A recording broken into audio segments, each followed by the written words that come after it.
Hello friends, welcome back to our channel moms daily. ഇന്ന് ഞാൻ വന്നിരിക്കുന്നത് ഒരു അടിപൊളി ഗോതമ്പ് ഹൽവയുടെ റെസിപ്പി ആയിട്ടാണ്. നമ്മുടെ വീട്ടിലൊക്കെ എപ്പോഴും ഉണ്ടാവുന്നതാണ് ഗോതമ്പ് പൊടി അല്ലെങ്കിൽ ആട്ടപ്പൊടിയെല്ലാം. അപ്പോൾ ഇത് വെച്ചിട്ട് നമുക്ക് വളരെ കുറച്ച് ചേരുവകളെല്ലാം ചേർത്ത് നെയ്യൊക്കെ വളരെ കുറച്ച് ഉപയോഗിച്ച് ഉണ്ടാക്കിയെടുക്കാൻ പറ്റുന്ന ഒരു ഹെൽത്തി ആയിട്ടുള്ള ഒരു ഹൽവയാണ് ഞാനിന്ന് ഉണ്ടാക്കി കാണിക്കാൻ പോകുന്നത്. നമുക്ക് നോക്കാം. അതിനായിട്ട് ഞാനിവിടെ ഒരു ബൗൾ എടുത്തിട്ടുണ്ട്. ഇതിനകത്തോട്ട് 1.5 കപ്പ് വരുന്ന ഗോതമ്പ് പൊടിയാണ് ചേർത്ത് കൊടുത്തിരിക്കുന്നത്. അപ്പോൾ ഗോതമ്പ് പൊടി എങ്ങനത്തെ വേണമെങ്കിലും ചേർത്ത് കൊടുക്കാം, തരികളോട് കൂടിയുള്ളതോ അല്ലെങ്കിൽ വളരെ നൈസായിട്ടുള്ള പൊടിയാണെങ്കിലും ചേർക്കാം. അപ്പോൾ ഇനി ഇത് നമുക്ക് ആദ്യം ഒരു ചപ്പാത്തിക്കൊക്കെ നമ്മൾ മാവ് കുഴയ്ക്കുന്നത് പോലെ ഒന്ന് കുഴച്ചെടുക്കണം. അപ്പോൾ അതുകൊണ്ട് ഞാനൊരു കറക്റ്റ് വെള്ളത്തിൻ്റെ അളവ് പറയുന്നില്ല.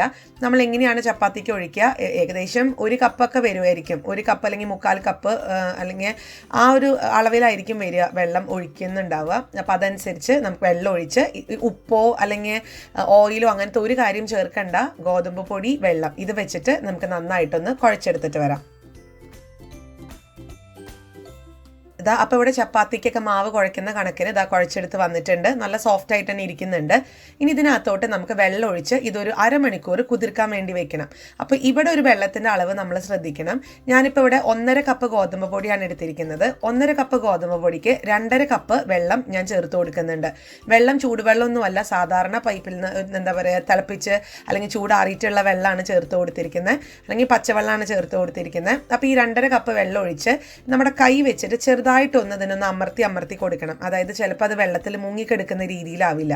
അപ്പോൾ അങ്ങനെ വരാൻ വേണ്ടിയിട്ടൊന്ന് ഇതേപോലെ ഒന്ന് അമർത്തി കൊടുത്ത് നമുക്ക് അരമണിക്കൂർ ഒന്ന് വെയിറ്റ് ചെയ്യാം. അങ്ങനെ ഇവിടെ അരമണിക്കൂർ കഴിഞ്ഞു. നോക്കിക്ക് വെള്ളത്തിൻ്റെ നിറക്കെ മാറി ആ ഒരു ഗോതമ്പ് പൊടിയുടെയൊക്കെ ഒരു ആ വെള്ള കളറൊക്കെ ഇങ്ങനെ വെള്ളത്തിലോട്ട് അലിഞ്ഞ് വന്നിട്ടുണ്ട്. മാത്രമല്ല നമ്മുടെ ഈ മാവ്, ഗോതമ്പ് മാവ് കണ്ടോ ഇതേപോലെ ആയിട്ടുണ്ട്, നല്ല പഞ്ഞി പോലെ നല്ല സോഫ്റ്റായിട്ട് വന്നിട്ടുണ്ട്.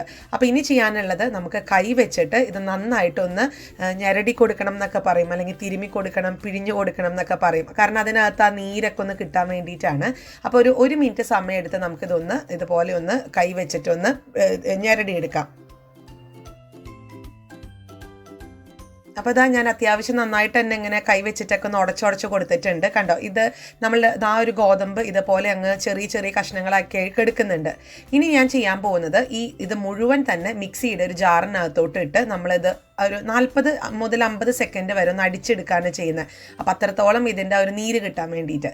അപ്പം ഞാനൊന്ന് അടിച്ചെടുക്കുന്നുണ്ട്. മിക്സിയിൽ നല്ല പതഞ്ഞൊക്കെ ഇരിക്കുന്നുണ്ട്. ഒരു 40-45 സെക്കൻഡ് ഞാൻ അടിച്ചെടുത്ത് വന്നിട്ടുണ്ട്. ഇനി നമുക്കിതാ ഈ ഒരു വേറൊരു പാത്രത്തിനകത്തോട്ട് അരിപ്പയിൽ ഇതൊന്ന് ഒഴിച്ച് അരിച്ചെടുക്കണം. ഇതിനകത്ത് ആ ഗോതമ്പ് പൊടിയുടെ തവിട് ചെറുതായിട്ടൊക്കെ ഉണ്ടാവും. അപ്പോൾ അതൊന്നും നമുക്ക് ആവശ്യമില്ല. നമുക്കതിൻ്റെ ഗോതമ്പ് പൊടിയുടെ പാലാണ് വേണ്ടത്. അപ്പോൾ അത് കിട്ടാൻ വേണ്ടിയിട്ട് ഈ ഒരു അരിപ്പയിൽ നന്നായിട്ടൊന്ന് അരിച്ചെടുക്കാം. കണ്ടോ, അപ്പോൾ ഈ ഒരു തരികളൊക്കെ നമുക്ക് ആവശ്യമില്ല. അപ്പോൾ ഇത് നമുക്ക് കളയാട്ടോ.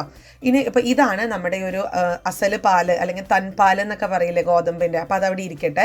ഇനി നമുക്ക് വേറൊരു കാര്യം കൂടെ തയ്യാറാക്കാനുണ്ട്. അതിനായിട്ട് ഒരു ബൗൾ എടുക്കുക. അതിനകത്തോട്ട് 2.5 മുതൽ 3 ടേബിൾ സ്പൂൺ വരെയുള്ള കോൺഫ്ലവർ അതാണ് ചേർത്ത് കൊടുത്തിരിക്കുന്നത്. ചോളത്തിൻ്റെ പൊടിയാണ്. എന്നോട് കുറേ പേര് ചോദിക്കാറുണ്ട് എന്താണ് കോൺഫ്ലവർ എന്ന്. അതെന്ന് പറയുന്നത് ചോളപ്പൊടിയാണ്. അപ്പോൾ ഇനി ഇതിനകത്തോട്ട് നമ്മൾ നേരത്തെ എടുത്ത് വെച്ചിരിക്കുന്ന ഗോതമ്പ് പൊടിയുടെ പാലുണ്ടല്ലോ, അതിൽ നിന്ന് ഒരു 3-4 കയ്യിൽ, ഞാനിപ്പോൾ അത്യാവശ്യം വലിപ്പമുള്ളൊരു കയ്യിലാണ് എടുത്തിരിക്കുന്നത്, അതും ഒന്ന് ചേർത്ത് നന്നായിട്ടൊന്ന് മിക്സ് ചെയ്ത് കൊടുക്കാം. അപ്പോൾ ഈ ഗോതമ്പ് പൊടിയുടെ പാല് നമ്മൾ മിക്സ് ചെയ്യുമ്പോഴത്തേക്കും ഇച്ചിരി കട്ടിയായിട്ടാണ് ഇരിക്കുക. അപ്പോൾ അതുകൊണ്ട് ഒരു 2 ടേബിൾ സ്പൂൺ കൂടെ വെള്ളം കൂടെ ചേർത്തിട്ട് നമുക്കൊന്നും കൂടെ അതൊരു പാല് പോലെയുള്ള ഒരു പരുവത്തിനുള്ള ഒരു കൺസിസ്റ്റൻസിയിലോട്ട് കൊണ്ടുവരണം. അപ്പോൾ അതിനായിട്ട് നന്നായിട്ടൊന്ന് മിക്സ് ചെയ്ത് കൊടുക്കണം. അപ്പോൾ ഇതാണ് ഇതിൻ്റെ ഒരു കൺസിസ്റ്റൻസി കേട്ടോ. അപ്പോൾ ഇതവിടെ ഇരിക്കട്ടെ. ഇനി നമുക്ക് ശർക്കരപ്പാനി തയ്യാറാക്കണം. അതിനായിട്ട് ഒരു പാൻ അടുപ്പത്ത് വെച്ചിട്ടുണ്ട്. അതിനകത്തോട്ട് ഈ ഒരു വലിപ്പത്തിലുള്ള ശർക്കരയുടെ 5 കഷ്ണങ്ങളാണ് ഞാൻ ഇട്ട് കൊടുക്കുന്നത്. അപ്പോൾ അത് നിങ്ങളുടെ അടുത്ത് അത് ശരിക്കും കാണിക്കാൻ വേണ്ടിയിട്ടാണ് ഞാൻ മുഴുവനോടെ കൂടെ ഇട്ട് കൊടുക്കുന്നത്. പറ്റുവാണെന്നുണ്ടെങ്കിൽ ഇതൊന്ന് ഇടിച്ചിട്ട് നമ്മൾ ഇട്ട് കൊടുത്ത് പെട്ടെന്ന് പാനി ഉണ്ടാക്കുകയാണെന്നുണ്ടെങ്കിൽ നമുക്കധികം സമയമൊന്നും എടുക്കില്ല. ഷടേന്ന് നമുക്ക് ഈ ഒരു ശർക്കരപ്പാനി തയ്യാറാക്കാം. അപ്പോൾ ഞാൻ ഈ ഒരു 5 ക്യൂബ്സാണ് ഇട്ട് കൊടുത്തിരിക്കുന്നത് ശർക്കരയ്ക്ക്. അപ്പോൾ അതിനായിട്ട് ഞാൻ ഒഴിച്ചു കൊടുക്കുന്ന വെള്ളം എന്ന് പറയുന്നത് 2 കപ്പ് വെള്ളമാണ്. ഞാൻ എടുത്തിരിക്കുന്ന മെഷർമെൻറ്റ് കപ്പ് 200 ml ആണ്.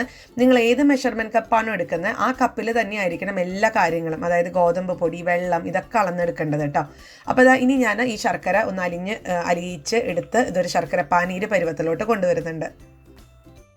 അതുപോലെ ഞാൻ ശർക്കര പാനിയിലോട്ട് ഒരു ഏലക്ക ഇതുപോലെ ഒന്ന് പൊടിച്ചിട്ട് കൊടുക്കുന്നുണ്ട്. 1-2 ഏലക്ക ഇട്ടാലും കുഴപ്പമൊന്നുമില്ല, ആ ഒരു ഫ്ലേവർ കിട്ടാൻ വേണ്ടിയിട്ട്. അപ്പോൾ ഇതാ നന്നായിട്ട് ശർക്കര എല്ലാം ഉരുകി ശർക്കര പാനി ഇവിടെ റെഡി ആയിട്ടുണ്ട്. ഇനി നമുക്കിതൊരു പാത്രത്തിലോട്ട് ഒന്ന് അരിച്ചൊഴിക്കണം. അങ്ങനെ ഇതാ ശർക്കര പാനിയും ഇവിടെ റെഡി ആയിട്ടുണ്ട്. ഇനി എങ്ങനെയാണ് ഇതൊരു ഹൽവയാക്കി എടുക്കാൻ നോക്കാം. അതിനായിട്ടൊരു പാൻ അടുപ്പത്ത് വെക്കുക. അപ്പോൾ പാൻ ചൂടാക്കരുത്, ഞാനിവിടെ ചൂടാക്കിയിട്ടുണ്ടായിരുന്നു, ആ കാര്യം ഞാൻ വിട്ടുപോയി. ഒരിക്കലും അടുപ്പ് ഓൺ ചെയ്യരുത് കേട്ടോ. നമുക്ക് ഈ പാത്രം അടുപ്പത്ത് വെക്കുക. അതിനുശേഷം ഈ ഒരു ഗോതമ്പ് പൊടിയുടെ പാല് നമുക്ക് ഒഴിച്ചു കൊടുക്കാം. അപ്പം ഞാനിവിടെ ഒന്ന് അളന്നിട്ടാണ് ഒഴിക്കുന്നത്, അപ്പം എത്ര കപ്പ് ഉണ്ടെന്ന് അറിയാൻ വേണ്ടിയിട്ട്. അപ്പം ഞാൻ ഇവിടെ 3 കപ്പോളം അല്ലെങ്കിൽ ഒരു 2.25 കപ്പ് എന്ന് വേണമെങ്കിൽ പറയാം, അത്രയുമുള്ള പാലാണ് നമുക്ക് കിട്ടിയിരിക്കുന്നത്. ഇത് 1 കപ്പ് 1.5 കപ്പ് ഗോതമ്പ് പൊടിക്ക്. ഇനി നമുക്ക് ഈ ഒരു പാല് ഒഴിച്ചു കൊടുത്തതിന് ശേഷം ഫ്ലെയിം ഓൺ ചെയ്യണം. അതും ലോ ഫ്ലെയിമിലിട്ടിട്ട് ഇത് നന്നായിട്ടൊന്ന് ഇളക്കി കൊടുക്കുക. അപ്പോൾ പാലൊക്കെ ചെറുതായിട്ട് ചൂടായി തുടങ്ങി എന്ന് കാണുമ്പോൾ നമ്മൾ എടുത്ത് വെച്ചിരിക്കുന്ന ശർക്കര പാനി മധുരത്തിനനുസരിച്ച് ചേർക്കാം. ഞാനിപ്പോൾ മുഴുവൻ ചേർക്കുന്നില്ല, ഞാൻ ഒരു 1/4 ഭാഗം മാറ്റി വെച്ചിട്ടുണ്ട്. കാരണം ഒത്തിരി ആയി കഴിഞ്ഞാലും മടുപ്പല്ല ഈ ഒരു ഹൽവയ്ക്കൊക്കെ. അപ്പോൾ അതുകൊണ്ട് ഞാൻ ഇച്ചിരി മാറ്റി വെച്ചിട്ടുണ്ട്. ആവശ്യമുണ്ടെങ്കിൽ മാത്രമേ ഞാൻ ചേർക്കുന്നുള്ളൂ. പക്ഷെ മുന്നോട്ട് പോകുന്നതോറും ഞാനിത് ചേർത്തിട്ടില്ലായിരുന്നു കേട്ടോ. അത്രയും ആ ഒരു 1/4 ഭാഗം എനിക്ക് ആവശ്യമായിട്ട് വന്നില്ല. ഇനി നമുക്ക് ചെയ്യാനുള്ളത് ഈ ഒരു മിക്സ് ഒന്ന് ചൂടാവുന്നത് വരെ അല്ലെങ്കിൽ ചെറുതായിട്ട് തിളച്ച് തുടങ്ങുന്നത് വരെ ഒന്ന് ഇളക്കി കൊടുക്കാം. ഇനി ഇതിനകത്തോട്ട് ഞാൻ 2 ഏലക്കയുടെ കുരു ഒന്ന് ചേർത്ത് കൊടുക്കുന്നുണ്ട്. നിങ്ങൾക്കത് ഏലക്ക പൊടിയായിട്ടാണെങ്കിലും ചേർത്ത് കൊടുക്കാം, അതൊക്കെ നമ്മുടെ ഇഷ്ടമാണ് കേട്ടോ. പിന്നെ അതുപോലെ ഒരു കാര്യം കൂടെ ചേർക്കുന്നുണ്ട്, തികച്ചും ഓപ്ഷണലാണ്. ഒരു നുള്ള് ജീരകത്തിൻ്റെ പൊടി, അതൊരു എക്സ്ട്രാ ഫ്ലേവർ തരും, എക്സ്ട്രാ ഒരു സ്മെല്ലും തരും. അത് നിങ്ങൾക്ക് ഇഷ്ടമാണെന്നുണ്ടെങ്കിൽ മാത്രം ചേർക്കുക, അല്ലെങ്കിൽ അത് സ്കിപ്പ് ചെയ്യാം. ഏലക്കയുടെ ഒരു ടേസ്റ്റ് ആണെങ്കിലും മതിയാവും. അടുത്തത് 1 ടേബിൾ സ്പൂൺ പഞ്ചസാര ചേർത്ത് കൊടുക്കുന്നുണ്ട്. അതൊരു മധുരമൊക്കെ ഈ ശർക്കരയുടെ ആ ഒരു മധുരമൊക്കെ ഒന്ന് ബാലൻസ് ചെയ്യാൻ വേണ്ടിയിട്ട് മാത്രമാണ്. അതുപോലെ 1 നുള്ളു ഉപ്പും കൂടെ ഞാൻ ചേർത്തിട്ടുണ്ടായിരുന്നു, പക്ഷെ അത് വീഡിയോയിൽ വന്നിട്ടില്ല. അപ്പോൾ 1 നുള്ളു ഉപ്പ് മധുരം ഒന്ന് ബാലൻസ് ചെയ്യാനും കൂടെ ചേർക്കുക. ഞാനിവിടെ ആകെ കൂടെ 3 ടേബിൾ സ്പൂണോളം വരുന്ന നെയ്യ് മാത്രമാണ് ഉപയോഗിക്കുന്നത്. അപ്പോൾ ഒത്തിരി നെയ്യൊന്നും ഉപയോഗിക്കുന്നില്ല, വളരെ കുറച്ചാണ് നെയ്യ് ഉപയോഗിച്ചെടുക്കുന്നത്. അപ്പോൾ ശർക്കര ഈ ഒരു ഗോതമ്പിൻ്റെ മിക്സൊക്കെ ചെറുതായിട്ടൊക്കെ അവിടെ ചൂടാവാൻ തുടങ്ങിയിട്ടുണ്ട്. ഈ ഒരു സമയത്ത് നമുക്ക് ആ കോൺഫ്ലവറിൻ്റെ മിക്സ് ഒന്ന് സ്പൂൺ വെച്ചിട്ട് നന്നായിട്ടൊന്ന് ഇളക്കി കൊടുക്കണം കേട്ടോ. കാരണം ഇത് ചിലപ്പോൾ പാത്രത്തിൻ്റെ അടിയിൽ ഇങ്ങനെ പറ്റി പിടിച്ചിരിക്കുന്നുണ്ടാവും. അപ്പോൾ അത് നന്നായിട്ട് ഇളക്കി കൊടുത്തതിന് ശേഷം ഈ ഒരു മിക്സിലോട്ട് ഒഴിച്ചു കൊടുക്കുക.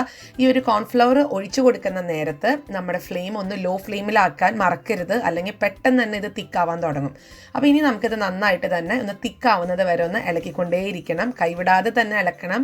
നമുക്ക് 20 മിനിറ്റിനകത്ത് ഈ ഒരു ഹൽവ തയ്യാറായി കിട്ടും. അപ്പം ഞാൻ ആദ്യം 1 ടേബിൾ സ്പൂൺ വരുന്ന ഒരു നെയ്യ് ഒന്ന് ചേർക്കുന്നുണ്ട്.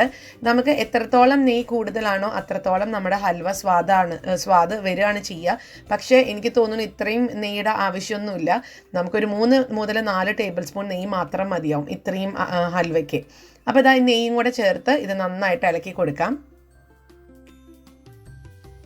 ഇപ്പോൾ ഇവിടെ ചെറുതായിട്ടൊക്കെ തിക്കാവാൻ തുടങ്ങിയിട്ടുണ്ട്, നിങ്ങൾക്ക് കാണാം. ഇപ്പോഴും ഞാൻ ലോ ഫ്ലെയിമിലാണ് വെച്ചിരിക്കുന്നത്. ഇങ്ങനെ ഒരു തിക്നെസ് നിങ്ങൾ കാണുമ്പോൾ ഇച്ചിരി കട്ടിയാവാൻ തുടങ്ങുമ്പോൾ പതുക്കെ ഒന്ന് മീഡിയത്തിലോട്ട് മാറ്റിക്കോളൂ കേട്ടോ. ഇനി ഈ ഒരു സമയത്ത് നമുക്ക് 2ാമത്തെ ടേബിൾ സ്പൂൺ നെയ്യും കൂടെ ചേർത്ത് നന്നായിട്ട് തന്നെ മിക്സ് ചെയ്തുകൊണ്ടിരിക്കണം. ഇപ്പോൾ ഇവിടെ കണ്ടോ, ഈ ഒരു പരുവത്തിനായി വന്നിട്ടുണ്ട്. ഇപ്പോൾ ഇവിടെ ഒരു 10 മിനിറ്റ് സമയം ഞാൻ നോക്കിക്കഴിഞ്ഞപ്പോൾ എടുത്തിട്ടുണ്ട്. അപ്പോൾ 10 മിനിറ്റ് കഴിയുമ്പോൾ ഈ ഒരു അവസ്ഥയിലാണ് ഇരിക്കുക. പക്ഷേ ഇത് പോരാ, നമുക്ക് പാത്രത്തിൽ ഇങ്ങനെ ഒഴുകി നടക്കുന്ന രീതിയിൽ വേണം വരാനായിട്ട്. പക്ഷെ ഇത് അത്യാവശ്യം തിക്കായതുകൊണ്ട് ഈ ഒരു സമയത്ത് ഞാൻ അല്പം കശുവണ്ടി വളരെ ചെറുതായിട്ട് നുറുക്കി ഇതും കൂടെ ഒന്ന് ചേർത്ത് കൊടുക്കുന്നുണ്ട്.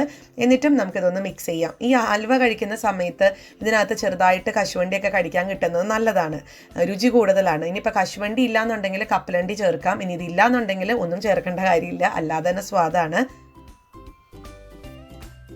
ഞാൻ ഈ ഒരു സമയത്ത് ബാക്കിയുള്ള 1 ടേബിൾ സ്പൂൺ നെയ്യും കൂടെ ചേർത്തിട്ടുണ്ട്. എന്നിട്ട് ഒന്നും കൂടെ ഒന്ന് മിക്സ് ചെയ്തെടുക്കാം.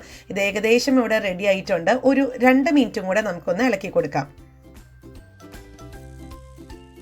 അങ്ങനെ നമ്മുടെ ഹൽവ ഇവിടെ റെഡിയാണ്. കണ്ടോ, പാത്രത്തിൽ നിന്നൊക്കെ വിട്ട് വരുന്നുണ്ട്. പറ്റുവാണെന്നുണ്ടെങ്കിൽ നോൺ സ്റ്റിക്കിൻ്റെ പാത്രത്തിലൊക്കെ തയ്യാറാക്കാൻ നോക്കുക. ഇച്ചിരി കൂടെ സ്പീഡായിട്ട് നമുക്ക് കാര്യങ്ങൾ കിട്ടും, ഒട്ടും ഒട്ടിപ്പിടിക്കാതൊക്കെ കേട്ടോ. അപ്പോൾ ഞാനിവിടെ ഫ്ലെയിം ഓഫ് ചെയ്തിട്ടുണ്ട്. ഇനി നിങ്ങൾ ഏത് പാത്രത്തിലാണോ ഇതൊന്ന് ഈ ഹൽവ സെറ്റ് ചെയ്യാൻ പോകുന്നത് ആ പാത്രം എടുക്കുക. അതിനകത്തോട്ട് അല്പം നെയ്യോ എണ്ണയോ ഒന്ന് തടവി കൊടുക്കുക. ഞാൻ നേരത്തെ എടുത്തിട്ടുള്ള ആ നെയ്യുടെ ബാക്കി ഇച്ചിരി അങ്ങനെ പാത്രത്തിലുണ്ടായിരുന്നു, അതൊന്ന് വടിച്ച് ഒരു ബ്രഷിലാക്കി ഒന്ന് തേച്ച് കൊടുക്കുന്നുണ്ട്. അടുത്തത് ഇതിനകത്തോട്ട് ഞാൻ അല്പം കശുവണ്ടി, അതൊരു ഭംഗിക്ക് വേണ്ടിയിട്ടാണ്, നമ്മളിത് മറിച്ചിടുമ്പോഴത്തേക്കും ആ കാണാനൊരു ഭംഗിക്ക് വേണ്ടിയിട്ട് കശുവണ്ടി ഒന്ന് ഒരെണ്ണം എടുത്ത് അത് നടുവേ ഒന്ന് കീറിയിട്ട് ഇതുപോലെ ഒന്ന് കമിഴ്ത്തി വെച്ച് കൊടുക്കുന്നുണ്ട്. അതുപോലെ തന്നെ അല്പം എള്ള്, വെളുത്ത കളറുള്ള എള്ള്, സെസമി സീഡ്സ് എന്നൊക്കെ പറഞ്ഞിട്ട് മേടിക്കാൻ കിട്ടും, അതും ഞാൻ ചേർത്ത് കൊടുക്കുന്നുണ്ട്. ഇനി നമുക്ക് നമ്മുടെ ഹൽവ ഈ ഒരു പാത്രത്തിലോട്ട് ഒന്ന് സെറ്റ് ചെയ്യാൻ വയ്ക്കാം. നിങ്ങൾക്ക് ഇതുപോലെ കേക്ക് ടീനൊന്നും എടുക്കണമെന്നൊന്നുമില്ല, ഞാനിത് നല്ലൊരു റൗണ്ട് ഷേപ്പ് കിട്ടാൻ വേണ്ടി അതിലെടുത്തുന്നേ ഉള്ളൂ. നിങ്ങൾക്ക് ഏത് പാത്രം വേണമെങ്കിലും എടുക്കാം, സ്റ്റീൽ പാത്രത്തിലോ അല്ലെങ്കിൽ കുഞ്ഞ് കട്ടോരി പാത്രത്തിലോ ഏത് പാത്രത്തിലും സെറ്റ് ചെയ്യാം കേട്ടോ. ഇനി നമുക്കിതൊന്ന് ലെവൽ ചെയ്യാൻ വേണ്ടിയിട്ട് ഒരു സൂത്രം എന്നാന്ന് വെച്ചാൽ, നമ്മുടെ സ്പൂൺ എടുക്കുക, സ്പൂണിൽ അല്പം നെയ്യ് ഇതിൻ്റെ ബാക്കിൽ ഒന്ന് തടവി കൊടുക്കുക.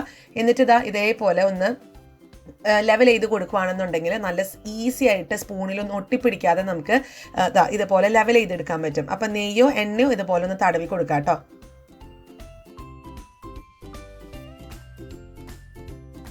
അങ്ങനെ ഹൽവ ഇവിടെ നിന്ന് ലെവൽ ചെയ്തെടുത്തിട്ടുണ്ട്. ഇനി നമുക്കിത് കിച്ചണിൽ തന്നെ വെച്ചാൽ മതി, അതായത് കിച്ചൺ കൗണ്ടർ ടോപ്പിൽ വെച്ചാൽ മതി, ഫ്രിഡ്ജിലോ ഫ്രീസറിലോ ഒന്നും വെക്കേണ്ട കാര്യമില്ല. അല്ലാതെ തന്നെ ഇരുന്ന് ഒരു 10-15 മിനിറ്റ് എടുത്തൊന്ന് ചൂടാറട്ടെ. അപ്പോൾ ഇവിടെ 15 മിനിറ്റ് കഴിഞ്ഞു. ഞാനൊന്ന് സൈഡൊക്കെ ഒന്ന് പതുക്കെ കൈ വെച്ചിട്ടൊന്ന് അകത്തി കൊടുക്കുന്നുണ്ട്. എന്നിട്ട് ഇതൊരു പാത്രത്തിലോട്ട് നമുക്കൊന്ന് കമിഴ്ത്തിയിടാം. അങ്ങനെ നമ്മുടെ അടിപൊളി ഹൽവ ഇവിടെ റെഡിയാണ്. നമ്മൾ ഇതിനൊക്കെ വേണ്ടിയിട്ടാണ് ഒത്തിരി പൈസ കൊടുത്ത് അല്ലെങ്കിൽ കിലോ കണക്കിനൊക്കെ പൈസ കൊടുത്ത് നമ്മൾ മൈദ കൊണ്ട് ഉണ്ടാക്കിയിട്ടുള്ള ഹൽവ ഒക്കെ കുഞ്ഞുങ്ങൾക്കും നമ്മളൊക്കെ കഴിക്കുന്നത്. അതിൻ്റെ ആവശ്യമില്ല. നമുക്ക് കഞ്ഞിവെള്ളം വെച്ചിട്ട് ഹൽവ ഉണ്ടാക്കിയെടുക്കാൻ പറ്റും, വാഴയില വെച്ചിട്ട് ഹൽവ ഉണ്ടാക്കിയെടുക്കാൻ പറ്റും, ഗോതമ്പ് പൊടി വെച്ച്, റവ വെച്ച്. അപ്പോൾ ഇതൊക്കെ ഉണ്ട് നമുക്ക് ചെയ്യാൻ ഉള്ള ഒരു 20 മിനിറ്റ് അല്ലെങ്കിൽ ഒരു അരമണിക്കൂർ ഇതിന് വേണ്ടി കളഞ്ഞത്. നല്ല സ്വാദിഷ്ടമായിട്ടുള്ള ഹൽവ റെഡിയാണ്. നല്ല പഞ്ഞി പോലെയാണ് ഇരിക്കുന്നത്. ഞാനവിടെ കത്തി ഒന്ന് വെക്കുമ്പോഴത്തേക്ക് അത് ഊർന്നു പോകുന്ന തരത്തിലുള്ള സോഫ്റ്റ്നെസ് ആണ്. എല്ലാവരും ട്രൈ ചെയ്ത് നോക്കുക. നമുക്ക് അരമണിക്കൂർ ഉണ്ടെങ്കിൽ ഇത് ടപ്പേന്ന് തയ്യാറാക്കി എടുക്കാൻ പറ്റും. എന്നിട്ട് ഇഷ്ടപ്പെടുവാണെന്നുണ്ടെങ്കിൽ ലൈക്ക് ചെയ്യാനും ഷെയർ ചെയ്യാനും കമൻറ്റ് ചെയ്യാനും ഒന്നും മറക്കരുത്. അതുപോലെ തന്നെ നമ്മുടെ ഈ ചാനൽ ആദ്യമായിട്ടാണ് കാണുന്നതെങ്കിൽ സബ്സ്ക്രൈബ് ചെയ്യാനും മറക്കരുത്. അപ്പോൾ അടുത്തൊരു വീഡിയോ ആയിട്ട് നമുക്ക് ഉടനെ കാണാം. അൻറ്റിൽ ദെൻ ബൈ.